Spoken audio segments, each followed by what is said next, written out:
Oi, pessoal. Vamos começar nossa live sobre alopécia, sobre queda de cabelo. Eu sei que é um tema onde as pessoas têm muitas dúvidas, né? Por isso que eu até fiz uma enquete a semana passada. Então, muita gente tem diversas dúvidas a respeito da alopécia. A queda de cabelo, apesar de não configurar nenhum problema de saúde propriamente dita, eu costumo dizer que é um problema de saúde psicológica, né? Mexe muito com a autoestima, tanto de homens quanto de mulheres. Apesar da pessoa, de grande parte dos homens, né, saber aí que a alopecia androgenética é extremamente comum, mexe bastante com a parte psicológica, né? O cabelo é ainda um indicador, né, de sensualidade, de beleza. Então, a alopécia acaba sim sendo um fator extremamente desagradável para quem tem, né? Sem falar que quando a gente detecta, né, a gente sabe que um paciente tem alopécia, em muitas ocasiões ele tem outras doenças associadas, deficiências minerais associadas, né? Então, eu acho que esse assunto é um assunto muito, mas muito importante. Várias pessoas mandaram várias perguntas e nós vamos nos direcionar por essas perguntas, mas eu também vou parar para dar uma atenção aí para as perguntas que vocês fizerem ao longo da live, tá bom? Vamos lá. A primeira pergunta de cara foi sobre o uso da finasterida para o tratamento da queda de cabelo no homem. A gente precisa, em primeiro lugar, falar que a alopécia no homem, né, a maioria dos casos de queda de cabelo no homem é androgenética mesmo. Ela está ligada ao receptor androgênico, né? E é muito forte a incidência, é muito alta a incidência, né? Só para vocês terem uma ideia, algumas evidências mostram que homens acima de 50 anos, quase 50% deles vão ficar calvos, vão sofrer de alopécia androgenética, né? E é muito importante que esse paciente ele procure ajuda no início, porque parece que a alopécia ela acaba sendo aí muito rápida a instalação e parece que a piora é de aproximadamente 6% ao ano. Então, a evolução acaba sendo rápida se não houver nenhuma intervenção, tá? Então, é muito importante a procura, né, de ajuda especializada. Então, assim, a pergunta foi: o uso da finasterida para o tratamento do homem é seguro e eficaz? A gente precisa falar que quando a gente fala em aprovação, né, pelo FDA, quando a gente fala em evidências, né? As duas únicas terapias que são aprovadas mesmo, né, para o tratamento da alopecia androgenética no homem são a finasterida, né, são os inibidores, né, de 5-alfa-redutase e o minoxidil. O restante vem, né, depois a gente tem o laser, né, de baixa intensidade, a gente tem transplante capilar, mas de tratamento, né, inicialmente é a finasterida e o minoxidil. A finasterida, gente, ela é muito eficaz, especialmente para não deixar a queda de cabelo progredir. Ela não vai fazer com que um homem que já tem alopécia, ele volte a ficar com uma cabeleira, né, uma juba, isso não vai acontecer. Mas ela é muito eficaz em parar o processo, em retardar a progressão da alopécia.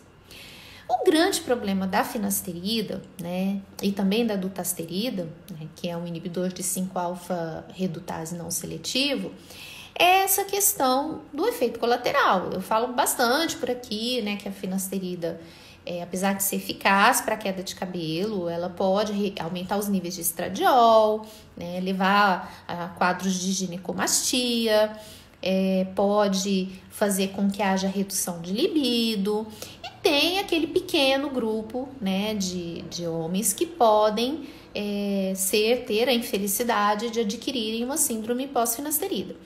A questão, e o que eu sempre falo muito para as pessoas, né, é sobre a questão do custo-benefício, do risco-benefício, tá? O que é mais importante para você, né? Porque, de repente, naquele momento, a alopécia, a calvície, ela está impactando tanto a vida daquele homem que, de repente, o uso da finasterida, arriscar o uso da finasterida, vai ser melhor para ele. E, além do mais, a gente sabe que esses colaterais, né, eles vão ocorrer em 100% dos homens. Né? Existem um grupo de homens que pode apresentar efeitos colaterais e que são reversíveis com a parada da medicação. Né? Mas existem aqueles homens que não tem nada, tá? Então, de repente, é interessante a gente ponderar isso aí, tá? Os colaterais são péssimos para alguns homens com a síndrome. Sim, são, mas não são todos os homens que têm, né?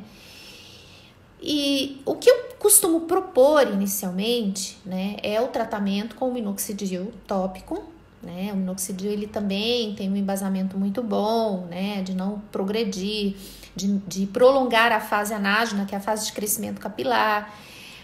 Mas os trabalhos mostram que quando você associa os dois, você associa a finasterida com o minoxidil, um potencializa o efeito do outro, tá? Porque um tá atuando no aumento da circulação local, no aumento da fase anágena, e o outro tá atuando na inibição da 5-alfa-redutase. Então, obviamente, que são duas substâncias atuando sinergicamente e o resultado, óbvio, vai ser muito melhor, tá?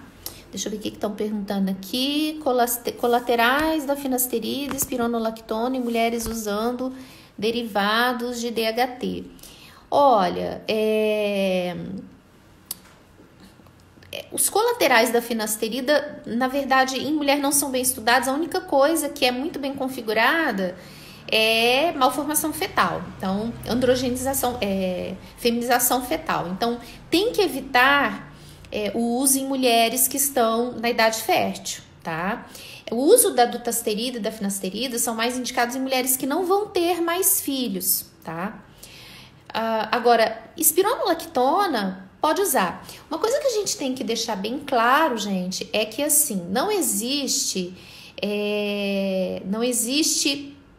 a maneira como acontece a alopecia androgenética no homem e na mulher não são equivalentes. Menos de 40% das mulheres que têm alopecia androgenética, elas vão ter aumento de testosterona, tá? Então, vocês vão pegar muita mulher que tem alopecia androgenética, que tem um quadro típico de alopecia androgenética, mas que não tem níveis tão altos de testosterona, que justifiquem aquela alopecia, tá? Porque o que acontece? A alopecia androgenética, ela é uma queda de cabelo determinada geneticamente. E é uma herança autossômica dominante e normalmente ela vai ser determinada por genes, que são genes que vão originar 5-alfa-redutase, DHT e estradiol. Então, esses genes vão determinar a ação, a hiperatividade desses tipos dessas enzimas e desse hormônio. Então, não necessariamente, só que ele vai determinar a ação local. Não necessariamente você precisa ter um aumento de DHT, né, para que você tenha alopecia androgenética. Basta que você tenha uma hiperatividade nesses receptores nesse local, no folículo capilar. Né? E já se é demonstrado que existe um aumento, né, de receptores, né, de testosterona nessa região frontoparietal e um aumento de receptores de estradiol na região occipital. Então, o que acontece? Isso já é muito bem determinado geneticamente, né? Por que, então, que quando o homem ele usa testosterona, ele pode ter a alopecia, ele pode piorar o quadro de alopecia androgenética? Justamente por esse aumento da conversão de testosterona em DHT. né? Então, o anabolizante, ele vai intensificar esse efeito da DHT nesses receptores na região frontoparietal, tá? Então, sim, foi outra pergunta que foi feita, né? Se eu usar testosterona, eu vou ficar calvo? Não é que você vai ficar calvo, mas se você já tiver uma tendência para alopecia androgenética, e no homem isso é muito comum, vai acontecer de piorar, vai acontecer sim, tá? Deixa eu ver o que perguntaram aqui. O jogador Romário foi pego no doping. Então, ele foi pego no doping com finasterida, mas isso foi antes da finasterida sair da lista. Hoje a finasterida já não tá mais na lista de doping, porque, gente, o que finasterida vai melhorar? Vai aumentar o hormônio feminino. Então, o coitado, ele teve essa infelicidade, mas logo, acho que no ano seguinte, já saiu da lista de doping, né? Bom, vamos continuar aqui então. Então, gente, não se enganem achando que porque a mulher tem níveis de testosterona normal, né, ela não vai ter alopecia androgenética, tá? Alopecia areata também se trata com finasterida mais minoxidil. Olha, a finasterida mais minoxidil pode ser usada na alopecia areata sim, só que ela não vai atuar na fisiopatologia, porque a alopecia areata, na maioria das vezes, ela tem um caráter autoimune, né? Então, normalmente, a alopecia areata é tratada com imunomoduladores, tá? Ela pode ser tratada com minoxidil, porque o minoxidil, ele vai atuar em qualquer tipo de alopecia, melhorando a circulação local, melhorando a fase anágena, tá? Agora, não sei se faz muito sentido você usar substâncias que atuam nas enzimas hormonais, né, nas conversoras hormonais, num paciente que tem alopecia areata, porque a fisiopatologia é mais autoimune, tá? Uso de finasterida em alopecia androgenética sem DHT alta. Então, é o que eu acabei de falar. Nem sempre você vai necessariamente ter aumento de DHT no exame de sangue, tá? É lógico que se você pegar um paciente com DHT muito baixa, não vai fazer muito sentido você ficar tentando inibir o DHT dele. Mas você pode pegar um paciente que tenha uma DHT dentro da normalidade, dos parâmetros de normalidade, e que tenha alopecia androgenética, né? E aí você pode usar, né, a medicação. Hoje em dia, uma coisa que eu acho muito interessante, tem vários trabalhos mostrando a eficácia da finasterida tópica. Existem trabalhos mostrando que quando você faz a finasterida tópica, você tem uma redução sistêmica também da DHT, né, em menor escala, e uma melhora importante da alopecia. Então, às vezes, para aqueles pacientes que não querem começar de cara fazendo uso da finasterida, querem experimentar como eles se sentem com a finasterida tópica primeiro, de repente seria interessante, né? É uma opção e está muito bem embasada cientificamente.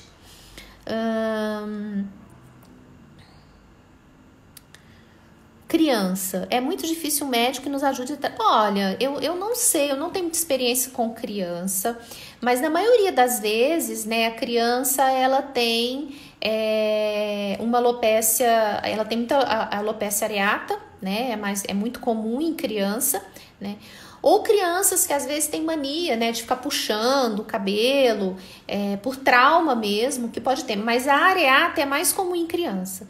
E normalmente, pelo que eu vejo, os resultados em criança são muito bons, né? Com infiltração local de corticóide, triancinolona. Eu não trato, porque eu não sou dermatologista, mas pelo que a gente vê, os resultados não são ruins não, tá? Durante um ciclo de TRT é possível prevenir a alopecia androgenética? Olha, gente, prevenir a alopecia androgenética com TRT, principalmente se a pessoa já tiver... Porque assim, vocês têm que entender que não são todas as pessoas que vão ter alopecia com reposição, com TRT, tá? Porque quando você fala em TRT, é o que eu sempre falei aqui, você não está levando a sua testosterona a níveis suprafisiológicos, você está fazendo uma reposição dentro do fisiológico. Mas mesmo com a reposição dentro do fisiológico, pode acontecer uma autoconversão de DHT, né? E se você tiver a predisposição à alopecia androgenética, você pode sim ter uma exacerbação, né, naqueles receptores androgênicos e ter uma piora do quadro. O que pode ser feito quando isso acontece é entrar com algumas substâncias que possam inibir a 5-alfa-redutase, né, de alguma forma. A gente sempre começa com substâncias menos agressivas, né? Um sal palmeto, né? Fitoterápicos, tratamento tópico. Eu gosto sempre de começar com tratamento tópico, porque muitas vezes o paciente ele responde bem ao tratamento tópico, né? E sobre a substituição da finasterida pelo sal palmeto, o que eu acabei de falar, né? Eu sempre gosto primeiro de entrar com substâncias menos agressivas. O sal palmeto seria uma opção, tá? Os hormônios que têm maior chance de promover a calvície são os derivados de testosterona ou os derivados de DHT, como a oxandrolona? Não. Os hormônios que têm mais tendência são aqueles que se convertem mais em DHT. A oxandrolona não se converte em DHT, tá? Primobolan não se converte em DHT. Masteron não se converte em DHT. Então, na verdade, os derivados de testosterona, né, o Dianabol, a própria testosterona e os ésteres de testosterona, que são os que mais se convertem, eles vão acabar levando aí a uma incidência maior de queda, tá? De alopécia. Se a pessoa não tiver efeitos durante o uso, a síndrome pós-finasterida é tratável? Então, eu já falei sobre isso aqui, não é, né? Justamente porque você consegue muitas vezes normalizar os níveis de testosterona no homem e ele continua sintomático porque é um problema lá em cima, né? É um problema relacionado aí a neurotransmissores, né? Então, é bem complicado fazer o tratamento da síndrome pós-finasterida, mas ela é rara, tá? Ela não é muito comum. Gestrinona. A gestrinona, então, um ponto interessante. Uma das causas da alopécia em mulheres é a redução do estradiol, tá? É por esse motivo que muitas mulheres acabam tendo, né, piora do quadro, né, do aspecto do cabelo na menopausa. A gente sabe que o estradiol é muito importante para a saúde da fibra capilar, né, para a síntese de proteoglicanos. Então, assim, tudo que reduz o estradiol na mulher pode sim levar à queda de cabelo. A gente sabe que a gestrinona é um antiestrogênico e ele pode sim, um dos efeitos colaterais é a alopécia, a queda de cabelo. Anastrozol também, modulador seletivo de receptor androgênico também, tamoxifeno, clomifeno, tudo isso pode levar à queda de cabelo na mulher, tá? Os SARMs causam consequência de queda de cabelo? Então, teoricamente, os SARMs, eles atuam seletivamente em receptores androgênicos, tá? Então, parece que eles não têm uma ação estimulante em receptores no couro cabeludo, tá? No folículo piloso. Então, parece que os SARMs, eles não vão levar à alopécia, tá? É o que eu falo, SARM é uma coisa que está sendo estudada, mas os vários artigos que eu não vi nenhum artigo associando alopécia com o uso de modulador seletivo de receptor androgênico, tá?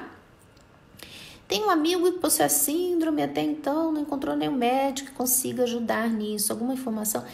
Olha, gente, síndrome pós-finasterida normalmente tem que ser tratada com psiquiatra, com psicoterapia, de repente até medicações psicotrópicas, tá? Infelizmente. Sobre os SARMs, tomei Ostarine e tive muita queda. Então, resta perguntar se esse Ostarine que você usou foi comprado pela internet. Eu mostrei outro dia um trabalho onde quase mais de 60% dos SARMs comprados na internet não são só SARMs. Eles têm misturas de outras substâncias que podem ser inclusive esteroides anabolizantes juntos. Então, se você tomou o SARM comprado pela internet, é bem provável que a sua queda de cabelo não tenha sido exclusivamente pelo SARM e que você tenha feito uso de algum esteroide anabolizante sem saber, tá? O implante contraceptivo interfere na alopécia? Depende. Implante de quê? Se for implante de testosterona, interfere. Se for implante de gestrinona, também interfere. Se for implante estradiol, não. Se for implante de progesterona, não, tá? Mulheres podem consumir doses menores de estanozolol? Gente, pode tudo. Mulher pode tudo, né? Agora, se o que ela pode vai ser bom para ela, é diferente, tá? O estano, apesar da fama, né, de bonzinho, ele androgeniza pra caramba, né? E ele dá muita queda de cabelo, inclusive no pós-ciclo, tá? Porque a mulher que faz uso de estano, na maioria das vezes, né, que usa doses suprafisiológicas de estano, ela vai usar, para ter resultados estéticos, ela vai usar aí o quê? 100 miligramas na semana, algumas usam até 150 miligramas na semana, e vai androgenizar. Eu nunca vi uma mulher que tenha feito um ciclo, né, básico aí de estanozolol e que não tenha tido colaterais, tá? A não ser que ela não tenha predisposição. Porque a gente tem que levar em consideração a individualidade de cada um, gente. É o que eu tô falando. A alopécia, ela tem um caráter genético muito forte. Então, tem pessoas que não vão ter predisposição mesmo para ter acne. Tem pessoas que têm, né? Então, tem pessoas que elas vão tomar 5 miligramas de oxandrolona e elas vão ter queda de cabelo, né? Porque é por conta da exacerbação desses receptores. Tem paciente que não vai ter nada. Então, é o que eu falo. A gente tem que respeitar a individualidade biológica e a gente precisa entender que não existe uma uniformidade nessa resposta, tá? Agora, existem drogas, sim, que são mais passíveis de causar alopecia do que as outras. Só que a gente não pode esquecer que os anabolizantes, os efeitos colaterais, eles são muitas vezes dose e tempo dependentes. Sempre falei isso aqui, tá? Então, o estano ele pode levar a alteração de voz, sim. Qual a quantidade para um bom resultado? Não, gente, a gente está falando de alopécia, não vamos mudar o foco. Anestesia cirúrgica causa queda capilar? Pois o meu começou a cair bastante. Então, a cirurgia, né, que é um processo estressante, né, todos os processos que levam a estresse físico, eles podem levar à queda de cabelo, tá? Então, situações pós-cirúrgicas, é muito comum na pós-cirurgia você ter queda de cabelo. Só que a queda de cabelo pós-cirúrgica, ela não vem tanto quanto uma alopecia androgenética, não é a mesma característica. Ela vem como o que a gente chama de eflúvio telógeno. É uma perda mais difusa de cabelo, né? A alopecia androgenética, a mulher começa a perder aqui, começa a ficar com entradas, né? Começa a perder aqui, né? No homem começa nessa região bitemporal, parietal, até ficar só aquela listrinha aqui, né? Aquele pouquinho de cabelo aqui. Então, por quê? Porque eu falei que essa região aqui de trás, occipital, ela tem mais receptores estrogênicos, né? Que são receptores que melhoram a fase anágena, que melhoram o crescimento capilar. Por isso que, normalmente, quando vai fazer o implante, a área doadora é retirada daqui, né? Da região occipital, tá? Indica vitamina do complexo B e silício orgânico. Então, aí a gente está falando de uma outra causa de alopécia, tá? Nós estamos falando de causa de alopécia por deficiência nutricional, que deve sim ser investigada. Então, toda vez que você pega uma paciente, principalmente paciente que tem eflúvio telógeno, né, que é aquela queda de cabelo mais difusa, é importante que você investigue carências nutricionais. Então, as mais comuns são ferro, zinco, cobre, o silício, que normalmente a gente faz a reposição, com vitaminas do complexo B. Vitamina D está muito relacionada à alopécia. Então, é necessário que a gente sempre faça, né, análise dessas vitaminas, desses minerais, para a gente poder fazer a reposição necessária. Lembrando que mulheres que fazem uso de anticoncepcional normalmente têm uma diminuição da absorção de minerais. Então, é muito comum mulher usando anticoncepcional, né? Às vezes ela tá até usando para melhorar o cabelo e ela não melhora porque ela tem como efeito colateral essa deficiência vitamínica. Então, sempre que a mulher tá usando pílula, é interessante fazer essas dosagens aí também, tá?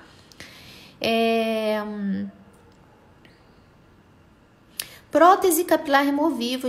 Então, a prótese capilar, os implantes, os mega hairs, né, que as meninas gostam de colocar, podem ser causas de queda de cabelo por trauma, né? Todo trauma, tudo que penteado muito apertado, rabo de cavalo muito apertado, pode levar a inflamações no couro cabeludo, traumas, né? E serem responsáveis aí por queda de cabelo, tá bom? Sofro com alopecia areata desde os 13 anos. Uso corticoide tópico, ajuda a estagnar. Sim, é o que eu falei. A alopecia areata, normalmente, ela tem um caráter autoimune, né? E ela precisa de um imunossupressor. Então, o uso de corticoides, ele é muito utilizado, né, na alopecia areata. É uma das maneiras... infiltração de triancinolona, outros tipos de corticoides sistêmicos, né? É outro tipo de fisiopatologia, tá bom? Outro tipo. Bom, deixa eu ver se tem mais uma perguntinha aqui para eu comentar com vocês. Ah, gente, uma coisa que eu queria dividir com vocês que eu achei extremamente importante. Um trabalho que relacionou a alopecia a medicamentos psicoativos. Olha que legal. Eles fizeram relatos de alguns casos de pacientes usando fluoxetina, citalopram, sertralina e deixa eu ver se teve algum outro, mas esses foram mais comuns. Parece que o mais comum deles foi a sertralina. Então, alguns inibidores de recaptação de serotonina, eles têm alguns relatos mostrando que podem levar à queda de cabelo também, tá? Então, seria uma causa. Alguns medicamentos usados para pressão, como beta-bloqueadores, porque eles reduzem um pouco a absorção do zinco, anticoagulantes, tá? Podem estar associados. Existem algumas drogas que estão associadas também à alopecia. Por exemplo, paciente que usa muito antiácido, né, inibidor de bomba de próton, porque você acaba tendo uma desabsorção de vitaminas. O que acontece também nos pacientes que fizeram cirurgia bariátrica, né, que acabam tendo diminuição da absorção de ferro, vitamina do complexo B. Tudo isso pode levar à queda de cabelo, tá? Finasterida tópica em loção... Não, finasterida tópica, eu falei, acabei de falar aqui, a finasterida tópica pode ser usada, sim, tem um resultado muito bom e ela pode, inclusive, ser usada, né, de maneira intercalada com o minoxidil, tá? Quando você usa os dois, você tem um efeito muito melhor por conta da ação sinérgica que os dois vão ter, tá? Tomei Ostarine de 10mg por 30 dias e após acabar começou a cair muito cabelo. Estou tomando... Então, eu acabei de falar. Sarme, se for comprado pela internet, toma cuidado, porque na maioria das vezes não tem só Sarme. Tem anabolizante junto. E aí a queda pode não ser pelo Sarme, pode ser pelo anabolizante que tá ali mascaradinho, né? E você não sabe. De repente você tomou anabolizante e não tá sabendo, tá? Quem usa Ceretide e Aerolin tem relação com a alopecia? Olha, não vi nada a respeito. Não vi nada a respeito. Esses aí não, tá? Aldactone, gente, a espironolactona, ela pode ser usada, principalmente em mulheres. Eu não indicaria o uso de espironolactona em homem, porque senão você acaba reduzindo bem a testosterona. Mas em mulheres a gente pode usar. Tem que tomar cuidado também com os colaterais, tá? Porque a espironolactona, ela leva alguns colaterais, fadiga, aumento de potássio, ela pode levar a cansaço, ela pode levar em excesso, né? Você pode ter quadros de hipotensão postural. Então tem que tomar muito cuidado, tá? Eu sou muito cuidadosa com espironolactona. Já peguei pacientes aqui, chegaram já tomando 300mg de espironolactona e sem conseguir treinar, porque realmente aumenta muito a fadiga, tá? Então tem que tomar cuidado. Eu não sei se faz muito sentido você fazer uma reposição de testosterona numa paciente e entupir ela de uma medicação que vai inibir receptor androgênico. Não sei, né? Então você tem que tomar muito cuidado, tem que ter muito equilíbrio com isso, né? Biotina em dose alta. Então, a gente vê muito, né? Pacientes fazendo uso de doses cavalares de biotina, mas sinceramente não existem trabalhos mostrando a eficácia dessas altas doses de biotina, tá? Até porque a deficiência de biotina é difícil de acontecer, né? A de B12 acontece com mais frequência, de metilfolato, mas a de biotina é difícil acontecer. Mas a gente vê muita gente usando, tá? E ela pode até entrar aí num complexo vitamínico para cabelo, mas não existe muita comprovação científica. Essas doses aí de 10 miligramas de biotina vão resolver o problema capilar, não, tá? Pantogar funciona se for genético. Então, não.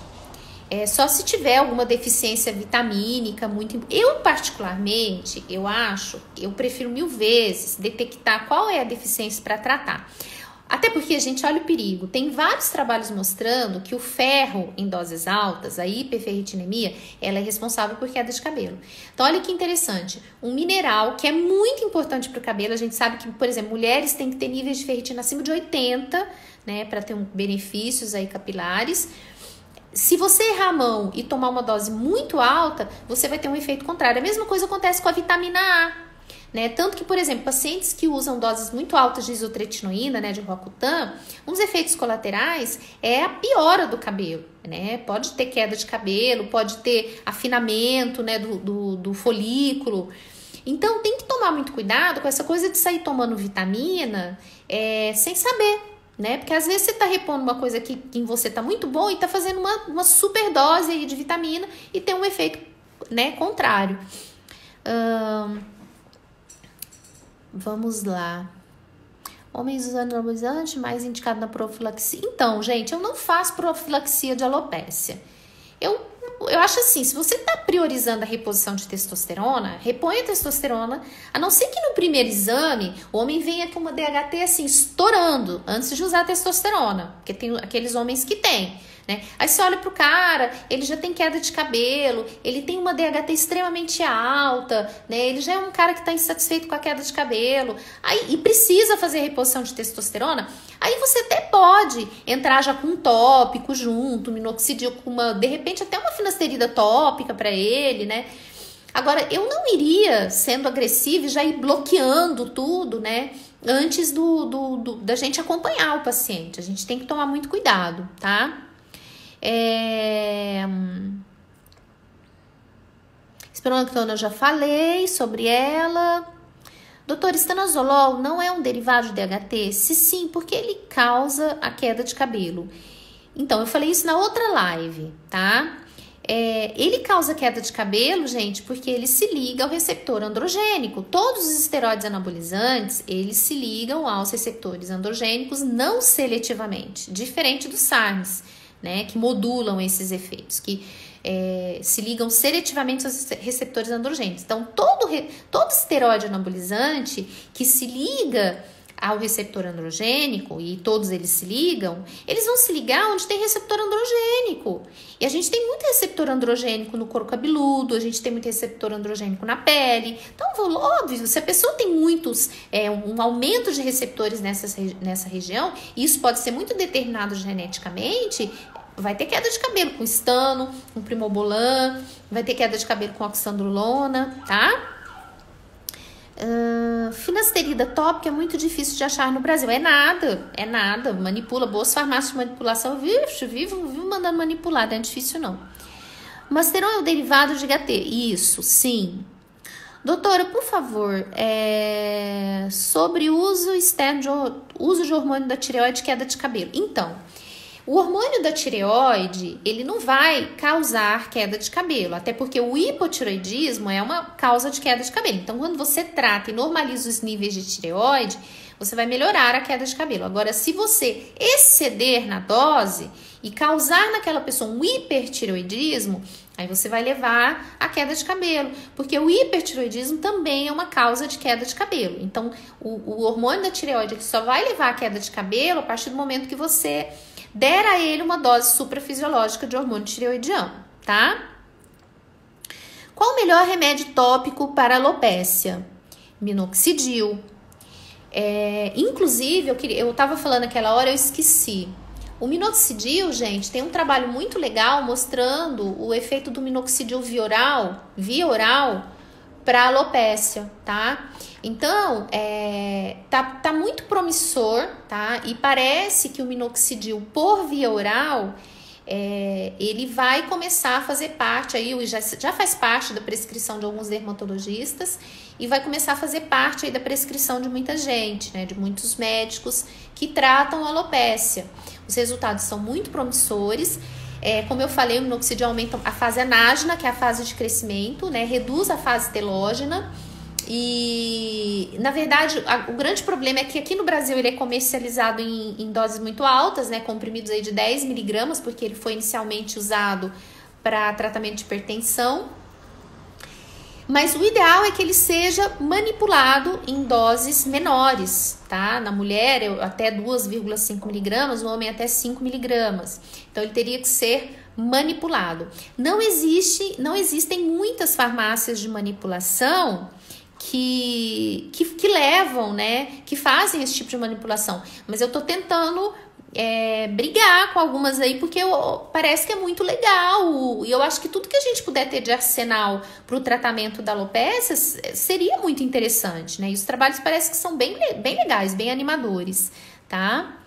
É possível dizer que quem tem baixo efeito com esteroides também terá menos riscos com o uso da finasterida? Não, nunca vi essa associação.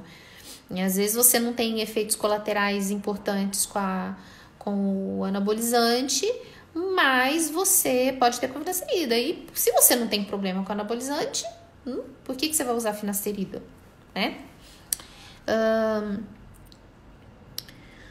Por que o IK11 causa queda de cabelo? Tem como evitar? Porque o IK11, ele mimetiza alguns efeitos da ADHT, né? Então, o IK11, na verdade, ele tem mais características parecidas com a dihidrotestosterona do que mesmo com a testosterona como os outros SARMs. Os efeitos do IK11 são bem mais parecidos com o da dihidrotestosterona. Então, por isso que ele tem efeitos androgênicos aí um pouquinho mais potentes, mais violentos. Tanto que nem é recomendado usar em mulher, tá? O uso do minoxidil seria oral do minoxidil no mínimo 3 meses, igualmente ao tópico? Sim. Na verdade, o minoxidil, gente, ele tem que ser usado continuamente. Tem vários trabalhos mostrando que se você para 6 meses, né, a queda volta. Isso no caso da alopecia androgenética, tá? Eu não tô falando, por exemplo, de uma mulher que tá fazendo uso por conta de um eflúvio telógeno pós-parto ou por conta de outros, porque o minoxidil você pode usar ele em quase todos os tipos de alopecia, tá? Usar oxandrolona não causa alopecia ou causa em um grau menor do que o outro hormônio que se converte em DHT? Não, ele causa alopecia também. Ele é menos, por ele se converter menos em DHT, ele é um pouco menos, né? Leva a menos a alopecia, mas é dose, como eu já falei, dose dependente. Se você pegar uma paciente usando 10 miligramas de oxi, ela vai ter menos predisposição a ter alopecia do que uma que usa 50, tá? Então, por exemplo, de repente, você pega uma paciente que está usando 50 miligramas de trembolona na semana, uma mulher aí, uma atleta, ela vai ter menos alopecia do que uma que está usando 80 miligramas por dia de oxandrolona. Entendeu? Tá? Via oral minoxidil já tem estudos positivos? Tem, eu falei, tem sim, tem bastante. Dosagem do minoxidil oral. Então, quando é mulher, normalmente até 2,5 miligramas, tá? No homem, até 5 miligramas, tá?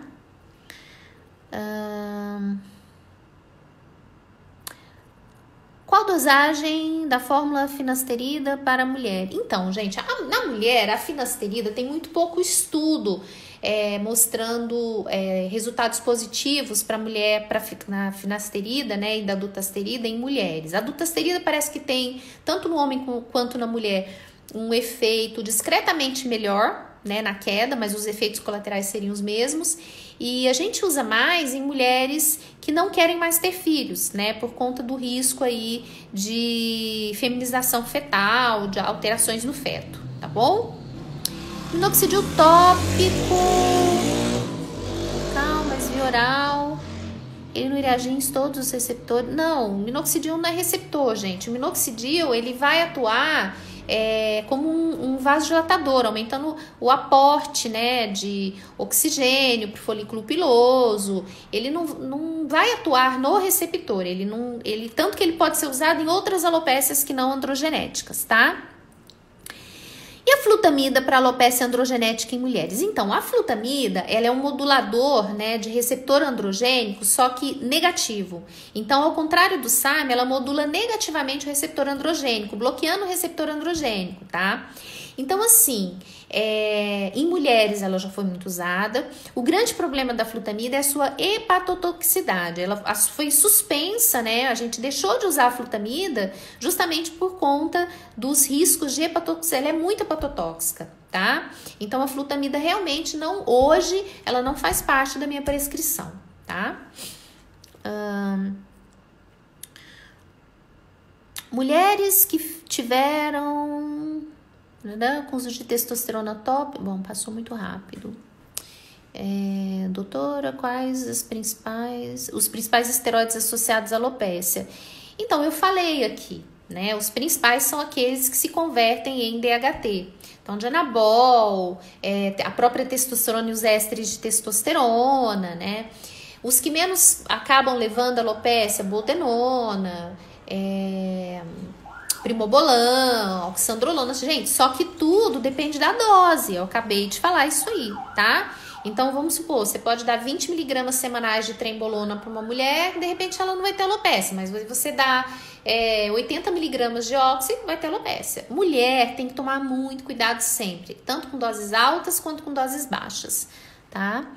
Se não tiver efeitos colaterais, bom, zinco ajuda, então... O zinco pode ajudar na queda de cabelo, sim. É um dos minerais que influenciam muito e existem muitos medicamentos que reduzem a absorção do zinco, tá? Então, o zinco é um mineral que sempre deve ser checado no caso de queda de cabelo, tá?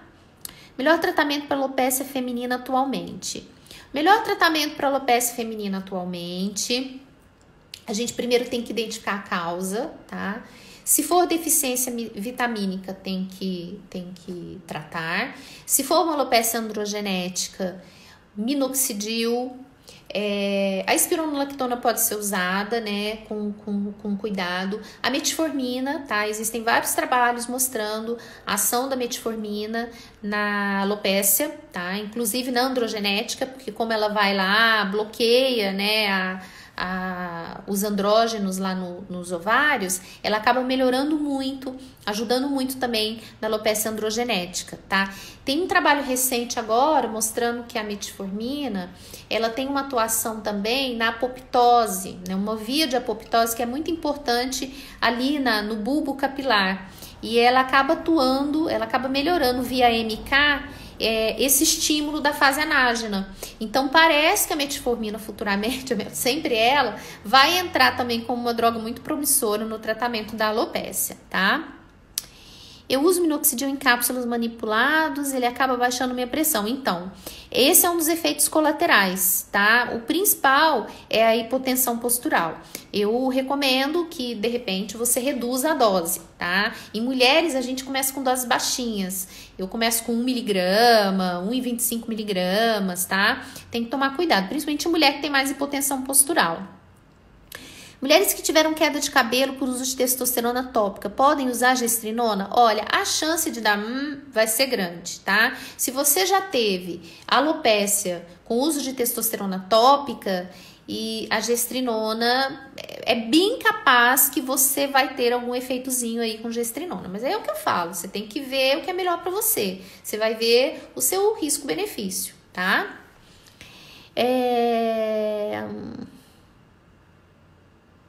Não entendi quem positivo.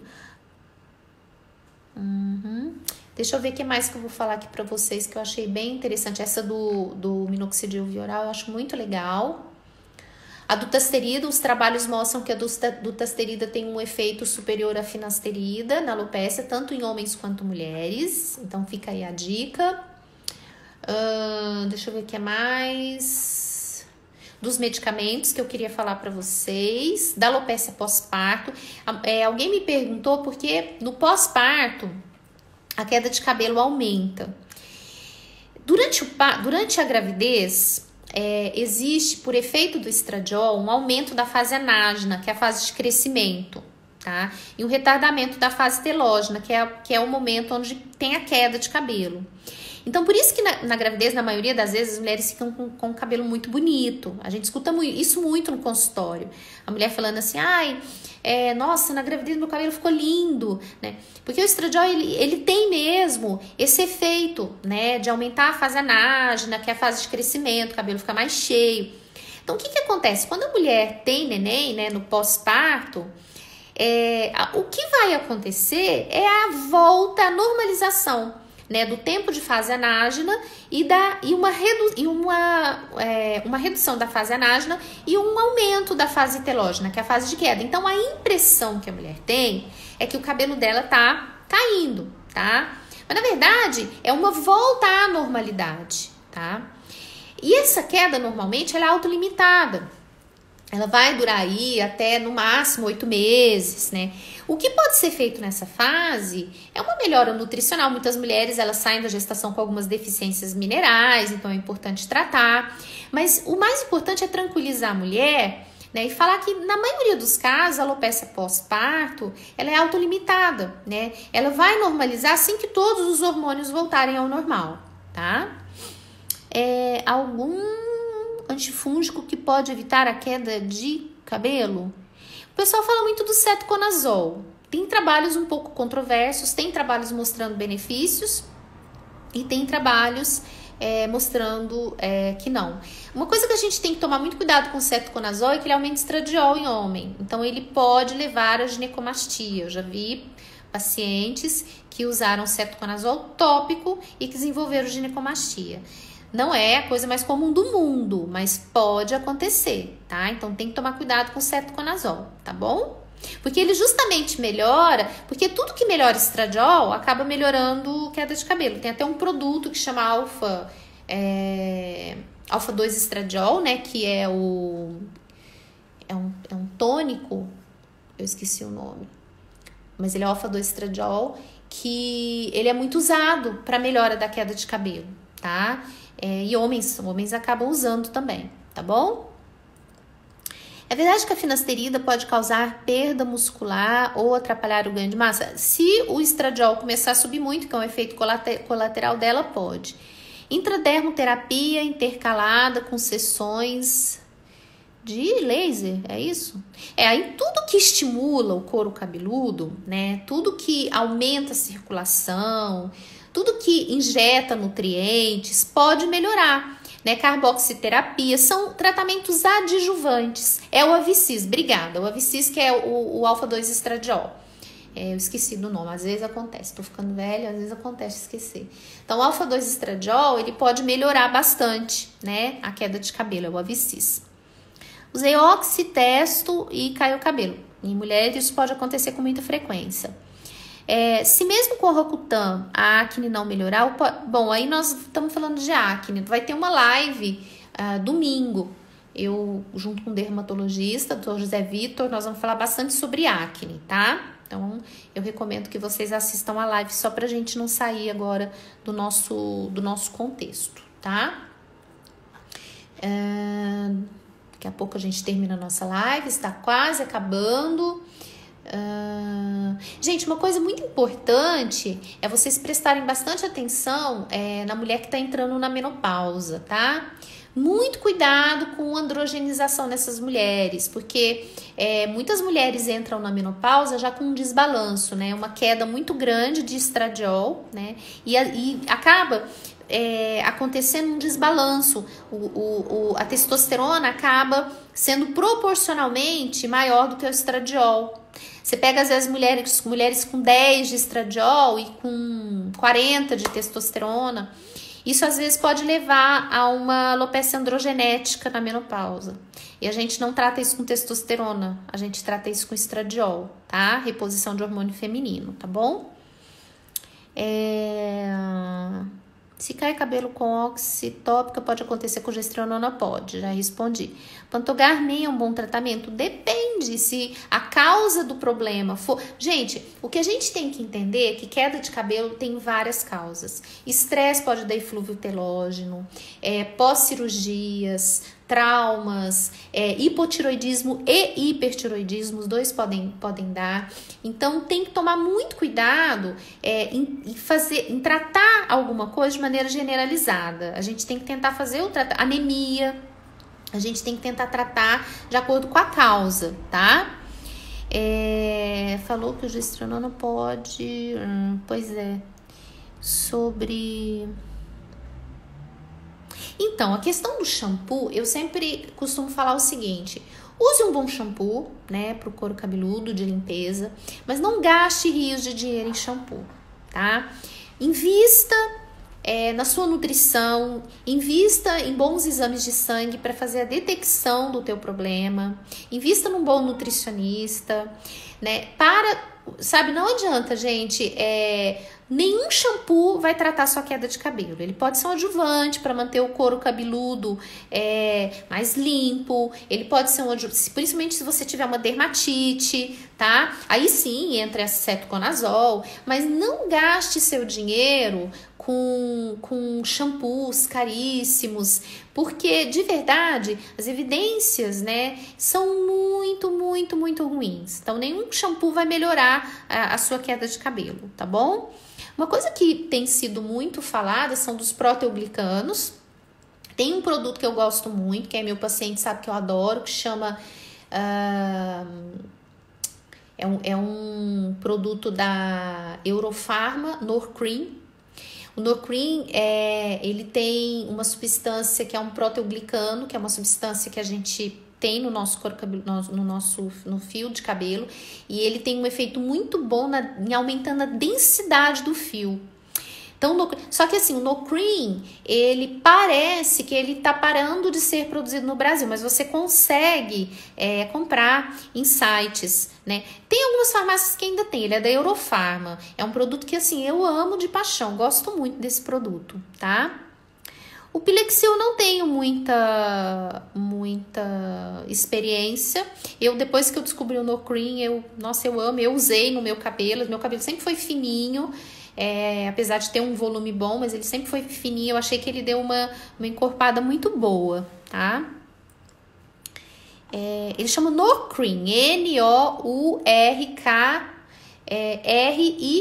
Norcream. É uma caixinha azulzinha, tá? Ele é um produto carinho, mas é um produto que, para quem tá querendo realmente ter uma melhora na densidade capilar, ele é muito bom porque ele tem esses proteoglicanos. Inclusive, mulheres grávidas parece que podem usar. Ele tem um trabalho mostrando o uso de proteoglicanos em gestantes, né, com queda de cabelo, e é bem interessante, tá? Gummy Hair. Olha, o Gummy Hair é uma delícia. Outro dia eu comprei, eu acho que eu comi meu Gummy Hair em uma semana, de tão gostoso que é. Mas eu não boto muita fé em aumentar, não. Acho que ele é mais gostoso do que eficaz mesmo.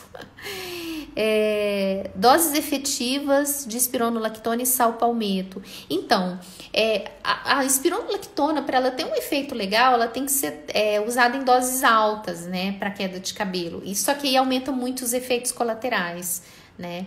As doses têm que ser de 100 a 300 miligramas. Eu, particularmente, acho que a mulher fica muito fatigada, aumenta potássio. Eu tomo muito cuidado com espironolactona, tá? O Rogaine espuma faz o Rogaine, ele é minoxidil, né? Faz efeito sim. Tem uma outra coisa que eu queria falar para vocês, antes da gente terminar, que eu achei muito interessante, gente, sobre o GH, tá? O GH, ele é um hormônio que, de fato, ele vai melhorar, sim, o cabelo, tá? A gente não pode esquecer que o IGF-1, principalmente, que é o metabólito do GH, ele é muito importante, ele é um regulador mitogênico muito importante do folículo, tá?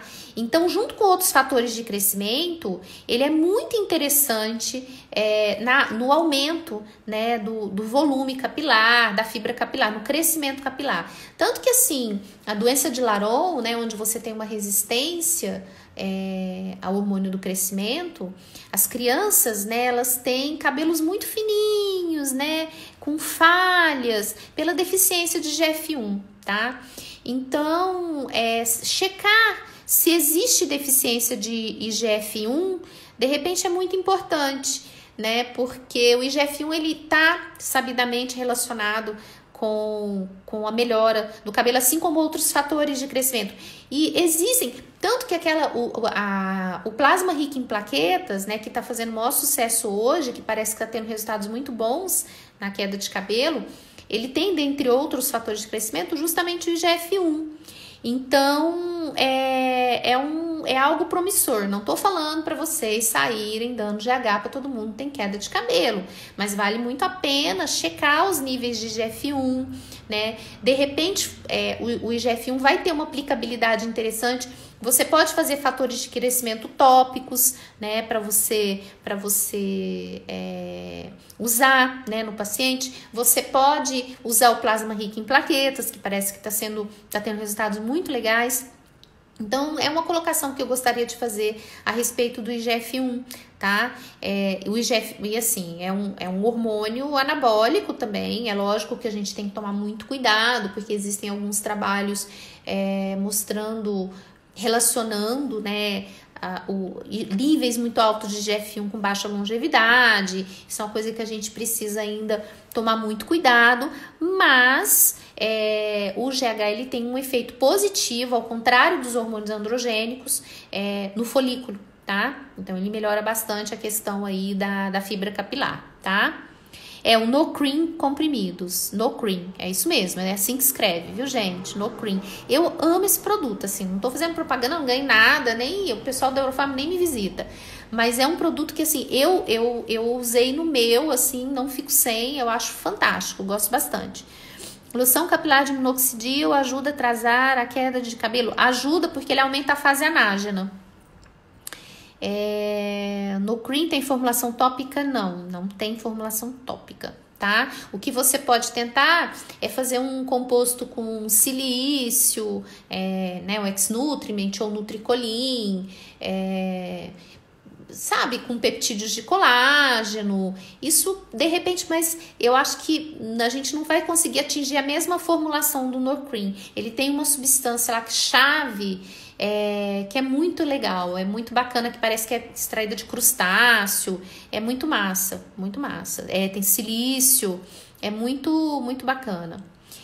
Normalmente são 2 comprimidos por dia. O tratamento dele não fica barato, a caixinha acho que vem 60, ela não é barata não, mas é um produto muito bom. Eu tenho experiência grande com ele, tá?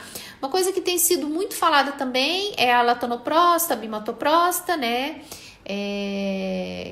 Que é aquele produto que a gente usa, né, para glaucoma, e que descobriram que ele melhora muito cílio. Tem sido feitos alguns trabalhos, só que é um produto muito caro, e eu andei olhando alguns trabalhos, não são trabalhos tão animadores, mas ele poderia entrar como adjuvante de algumas loções tópicas também, tá? Posso usar minoxidil sim? Ai, gente, eu não gosto que ninguém use nada sem indicação. Eu acho que tudo que você vai usar, você tem que usar com indicação, tá? Até porque o minoxidil, ele pode dar alguns efeitos colaterais, irritação de couro cabeludo, por conta do propileno glicol. Então, tem que tomar um pouquinho de cuidado, tá? Intradermo com finasterida ou tasterida é indicada? Sim, é um tratamento possível. Envelhecimento com terapia de reposição de testosterona, chances de queda de cabelo são maiores? Se a mulher já tiver alopecia androgenética e você fizer uma reposição de testo, as chances de queda são maiores. Chip da beleza é bom? Gente, eu falei sobre chip da beleza já. Se vocês estiverem falando da gestrinona, eu não gosto desse termo chip da beleza, porque não tem nada de chip da beleza, tá? Não existe chip da beleza, tá? Eu acho que chip da beleza é você treinar, você comer direitinho, aí você vai ficar bonita, né? Agora, a gestrinona é um antiestrogênico que pode ter efeitos anabólicos, que inicialmente foi usado para o tratamento da endometriose e que, de bônus, em algumas mulheres, ele pode melhorar o ganho de massa muscular justamente por ele ser um antiestrogênico. Mas por ele ser um antiestrogênico, ele pode ter como efeito colateral queda de cabelo, tá? Como eu falei para vocês aqui, tá? Minoxidil oral aumenta risco de derrames? Não. A não ser que você use doses muito altas, mas não tem anestésico na mescla de intracapilar, não. Beta-citosterol pode ser usado. Não entendo nada, mas tem discernimento. Ah, tadinha. É que muitas vezes, gente, não dá pra gente falar termos muito populares, né? Apesar de eu ter muita gente que me segue, eu tenho muito colega médico também que me segue. E não que eu esteja me